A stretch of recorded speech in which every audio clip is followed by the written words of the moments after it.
welcome to the channel. It's Wednesday. It's probably about 10 o'clock in the morning, and I had to come up and do my 90-day report today. So I figured if I've got to come up here, I might as well come up and make a little bit of a video and kind of let y'all know what's going on. My health is the best it's been since even before surgery. I feel great. I've got plenty of energy. All my blood work is perfect. I'm in really good shape. Yesterday I had to get out of the house. I've been cooped up for about 3 weeks, and only because of the air. The air quality is absolutely horrible up here, and you'll be able to see when I turn the camera around that you can see it in the air. I don't know what's going to happen by Songkran, whether they're ever going to get it straightened out or not. I doubt very seriously. Unless we have about 4 or 5 good days of rain, we're just looking at the smoke, and it's going to be here, and it'll be here for Songkran, and it probably won't even leave until probably mid-May, early June. But it's not stopping people from coming here, which is good. There are some people here, and I think during Songkran it'll be really, really packed with a lot of people. I personally will not come up here for Songkran. I've outgrown it. I've had plenty of time to enjoy it, and I may throw some pictures up in this video to show you what I have seen in the past, excuse me. But I don't have any plans to come up here and fight this traffic. But anyway, I'll turn the camera around so you can see what's going on.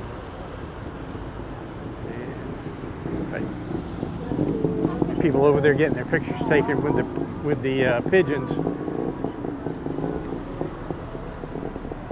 But you can see the quality of the air. It's just horrible. I looked on some of the different apps today, and this morning it was like, oh gosh, it was just sprayed by that water. This morning it was like 165, but it was a lot worse than that.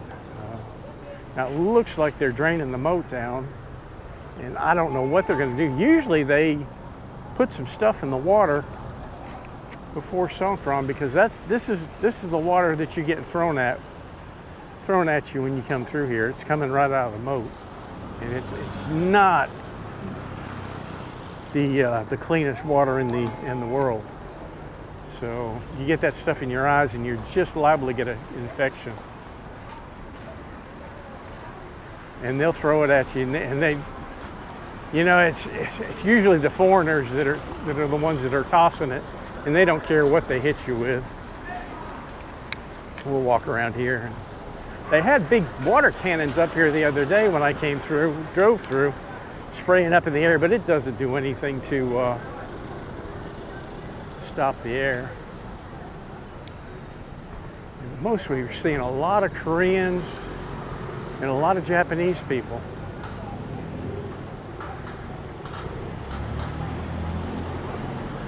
We'll walk down through here. Now what they're going to do, from what I understand, is they're going to put a water tunnel up on Tha Phea Road. I don't know if the pigeon mafia, yeah, their pigeon mafia is out here today. Usually they run them off.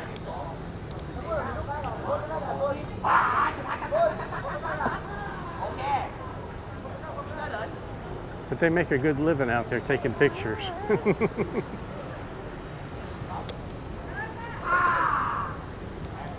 Don't know what the fascination is.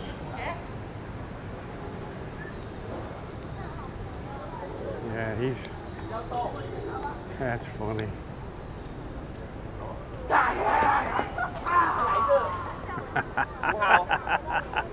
He should be a movie director.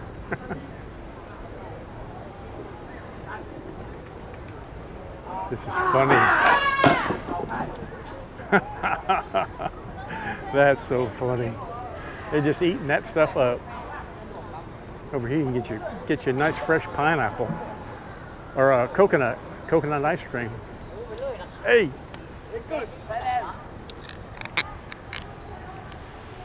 And you get your tour groups coming in. So there are people coming here, even with the crappy air. Phew. But I can, in the years past, the numbers have been a lot higher than what they are today in the past days. But for some reason, the air that we're getting now seems to have a worse effect on your lungs and your throat and stuff. Because usually, most years, it never bothered me. But this last year, it's really, you can feel it in your chest, you can feel it in your throat, and your eyes start burning. And it's not just me, it's other people as well that are having the same thing. Now the water tunnels will be down there. Looks like they're just starting to put them up now.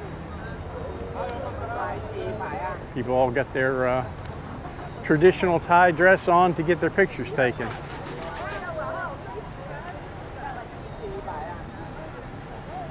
Interesting.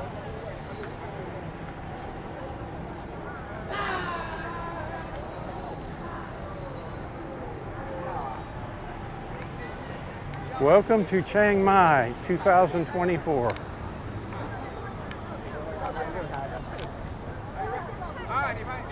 Those are some fancy shoes.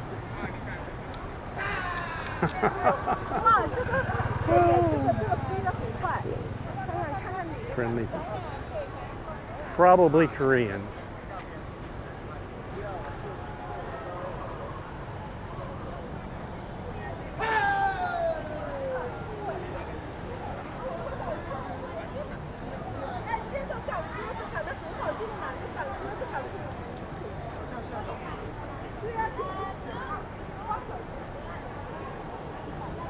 Everybody's out here just having a ball.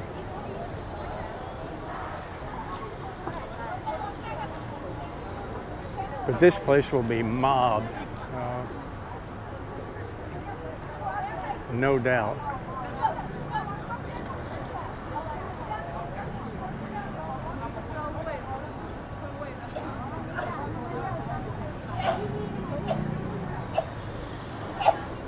Yeah, see, he's coughing over there. There we go.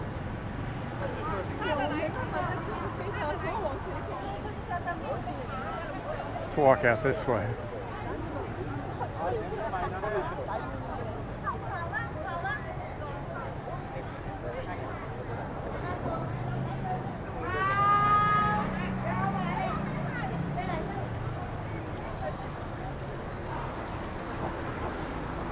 Walk out here by the road. Whoa! Just about got in a wreck right there. This construction here has really, really messed up the city. We've had a lot of wrecks, a lot of crashes. There was a video just the other day of a motorcycle falling in, just driving down the road and falling in a hole that had been left open. So you really have to be careful out here driving. Go ahead. And especially walking around too. At night, fall into one of those holes, they'll never find you. Oh, we'll walk down this way a little bit. A lot of checkpoints coming through here. And they're stopping everybody. They're not stopping the cars, but they're stopping everybody on motorcycles. And basically, it doesn't matter whether you've got a helmet on or not, they're going to stop you and they're going to check your driver's license to make sure that you've got an international driver's permit. If you don't have one, then you'll end up getting a ticket. But, and also if you don't have a helmet on, you're going to get a ticket for sure. But they're pretty much stopping just about everybody. You know, sometimes if you're a foreigner and you look, you know, kind of like me, an old guy, and look like you've been here a while, they usually just wave me through. But they have a way of knowing whether you're a tourist or not. We'll walk up here by them and see what they're doing. Looks like they're kind of winding down. Now they had one set up on the other side over by the Chiang Mai gate as well.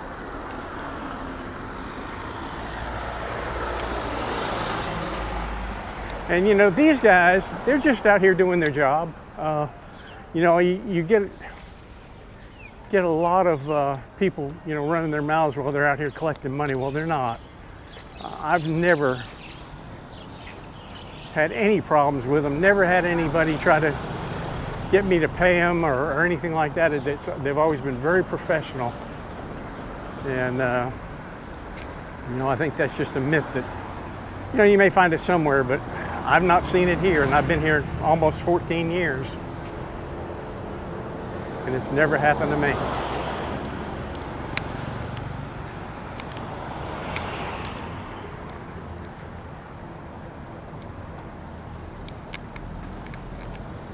Yeah, we'll probably walk down here to the cross street and then turn around and walk back. But, maybe they're preventing some accidents. I kind of hope they are.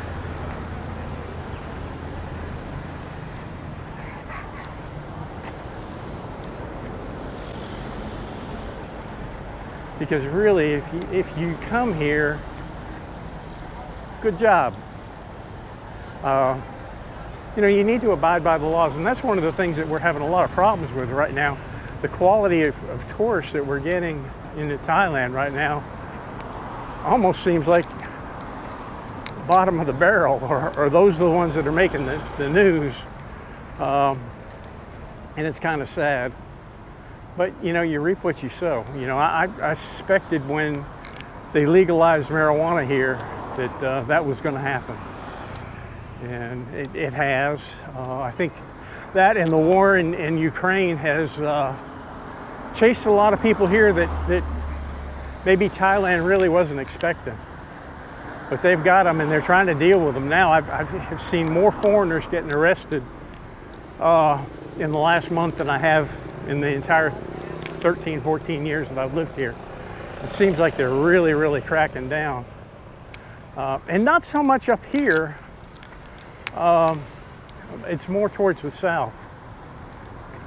In Phuket and, some of the islands. They had one, I believe it was an American lady that had set up a daycare center on one of the islands. And she had about 4 or 5 different people employed. And they nailed her good.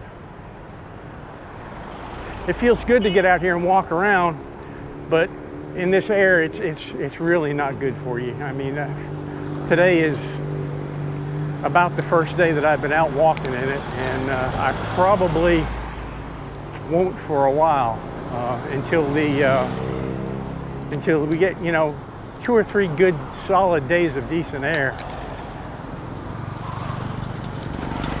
Because people who come here and just visit, they're only subject to this for about 2 weeks. But those of us that live here, we're breathing this crap all the time, and it's not good. It will have its effect on you. And me, for one, like I said, I've been staying in the house. I have 3 air cleaners going all the time. The air quality in my house, the AQI has always been less than 10. And I don't go out unless I absolutely have to. Now you can see down LaCroix Road there, you can see how smoky it is. But this place will be absolutely mobbed during Songkran. If I was brave, I'd get a hotel room up here, up on maybe a 2nd or 3rd story, and stay in a hotel and watch it from the room. But I'm not going to do that. I'll stay home in my nice little house. Now they are having some. They're going to have some stuff in Hang Dong, in my municipality where I live. So they're marking out spots on the streets for the sellers to set up. So they'll probably have something in Hang Dong, and I may more than likely get out and do a video there and show you what it's like to experience Songkran in a village setting, which is a lot different from up here. They'll be playing water and stuff, but it won't be, it won't be anything like up here. Up here, for about 7 days, if you come out, you're going to get wet. This guy's just rollerblading down the road. He's braver than me. But around where I live, they'll probably have it for a couple days, and then they'll shut it down, and everybody will get back to work, and things will get back to normal.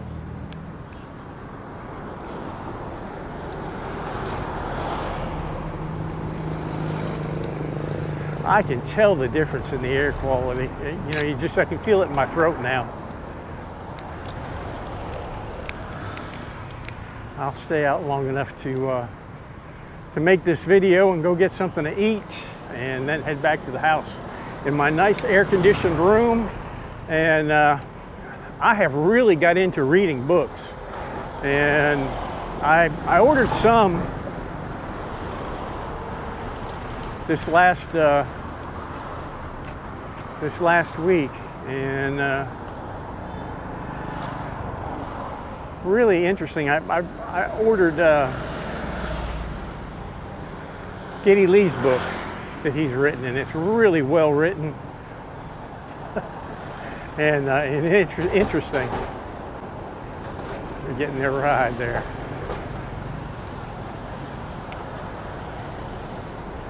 But you know, and the thing about most of the books that I'm getting now are being written and pertaining back into the 70s and 80s, when, you know, when I remember it just really kind of brings you back into that era of the 70s and 80s. I mean, the 70s to me were just, that was the time of year, time of the life. We had more fun in the 70s, I think, than we ever had. These kids today, they have no idea what they missed. And that, you know, the kids in the next generation will probably say the same thing.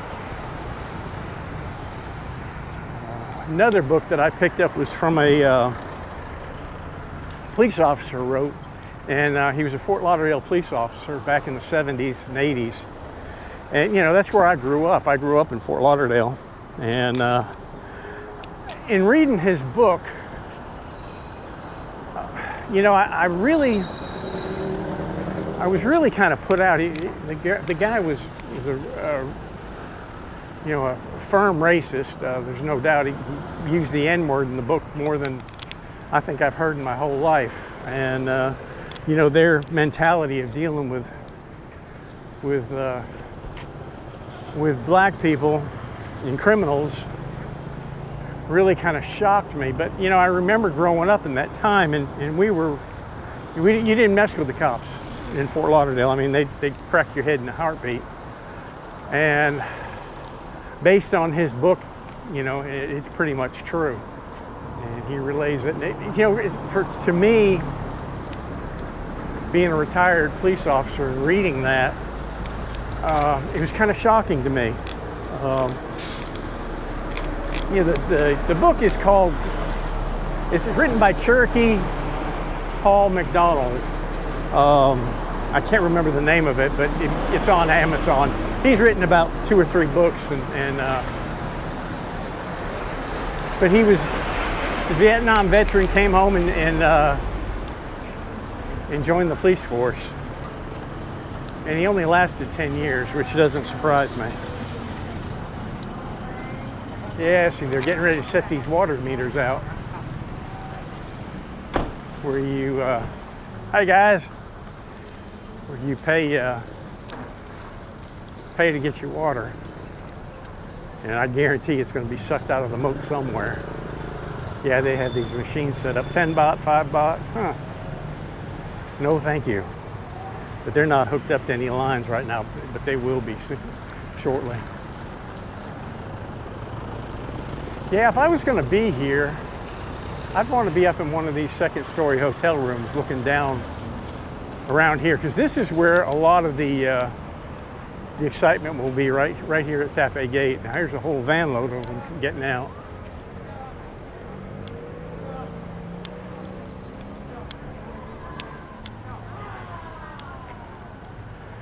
But this place will be mobbed. And in years past, I can remember coming here, and right over here on the corner they had a soap machine set up, and it just basically filled this whole area in with about 2 feet of soap, blowing it everywhere. Now I'm not sure what that is supposed to be, but I don't think it's been there very long.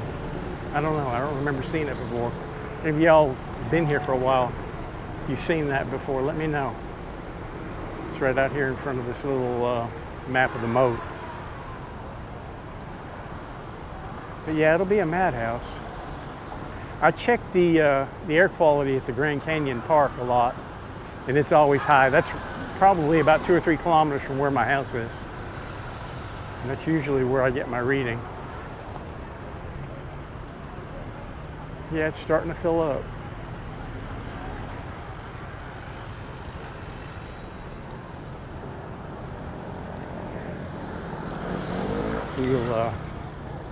We'll walk over this way. Now, one of the other videos that I did, I mentioned the first coffee shop in Chiang Mai was located somewhere around in here.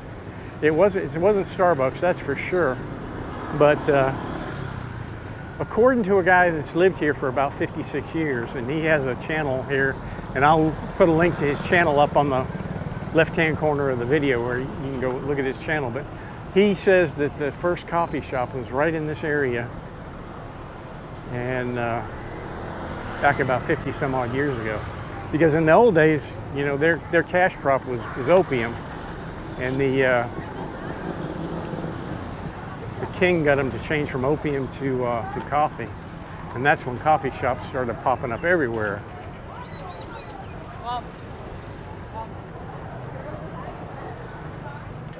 All the flowers getting ready to get put out.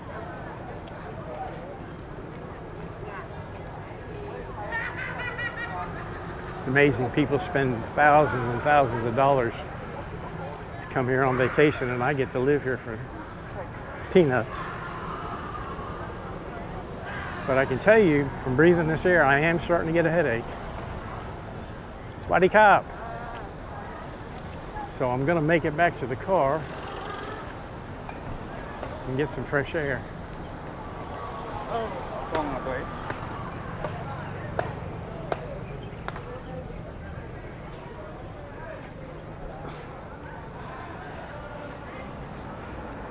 Decathlon.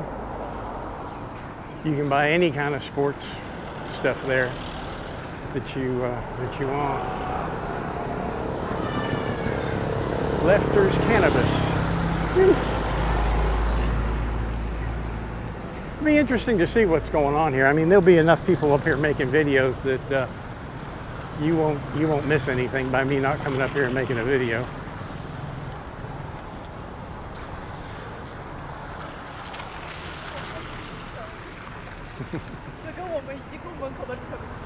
They're not speaking Thai, they're speaking probably Korean.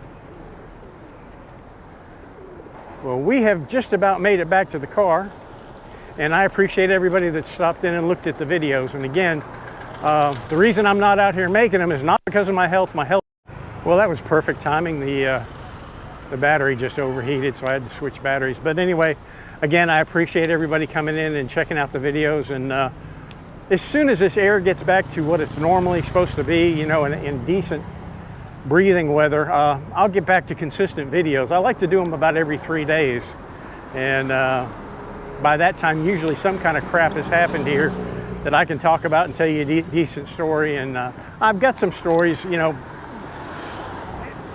that I want to tell that I haven't felt good enough to get out and do it.